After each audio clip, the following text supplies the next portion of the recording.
പണത്തിന് വില കൽപ്പിക്കല്ല, അധികാരത്തിന് വില കൽപ്പിക്കല്ല, നിന്നെ കൈപിടിച്ച് മറ്റുള്ളവർ ചുംബിക്കണമെന്ന് ചിന്തിക്കല്ല, ജനങ്ങൾ നിന്നെ ബഹുമാനിക്കണമെന്ന് ആലോചിക്കല്ല. നീ മറ്റുള്ളവരുടെ മുമ്പിൽ താഴ്മയോടെ ജീവിച്ചോ.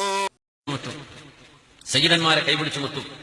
സയ്യിദന്മാരും ആലിമീങ്ങളും ഒരിക്കലും അങ്ങനെ ഒരാളെ പിടിച്ച് മുത്തിന്ന് വിചാരിക്കുക. അത് മുത്താൻ ഇഷ്ടപ്പെടരുത്, കൈ വലിക്കണം. പക്ഷെ ഒരാൾക്ക് അങ്ങനെ കഴിഞ്ഞില്ല.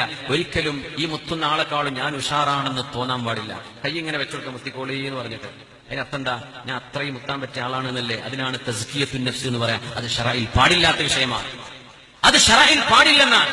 ഓരോരുത്തരും അവനവന്റെ ഈമാനിനെ കുറിച്ച് പേടിക്കണം. ഞാൻ അല്ലാഹു തആല സുമ്മ റദദനാഹു അസ്ഫല സാഫിരീൻ, അല്ലാഹുവേ ഞാൻ പരാജയപ്പെട്ടു പോകുമോ എന്ന് പേടിക്കേണ്ടവരാ. മുത്തിക്കോളൂ എന്ന് വെച്ചുകൊടുക്കുക.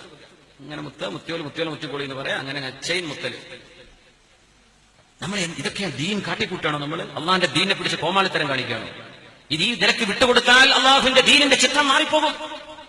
ഇനി വരുന്ന തലമുറ ഇതാ കണ്ടുപിടിക്കുക.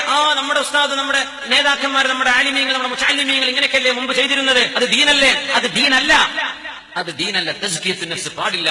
ഇമാം ഖസാലി തങ്ങളുടെ യഹ്യയെങ്കിലും ഒന്ന് ഓതുക. ഇമാം ഖസാലി തങ്ങളുടെ യഹ്യ ഒരു ആവർത്തനം ഓതി നോക്കുക. അൽബൊക്കെ നന്നാവാൻ നല്ലതാ. ഇത്തരക്കാർ മനസ്സിലാക്കാൻ വേണ്ടി പറഞ്ഞ് ഞാൻ ആരെയും ഉദ്ദേശിച്ച് പറയല്ല. പക്ഷെ പറയുമ്പോൾ ചിലപ്പോൾ ആർക്കെങ്കിലും കൊള്ളുന്നുണ്ടെങ്കിൽ സഹിച്ചേ പറ്റൂ. ഞാൻ വിഷയം പറയാണെന്ന് മാത്രം. ഇത് പാടില്ലാത്ത വിഷയമാണ്.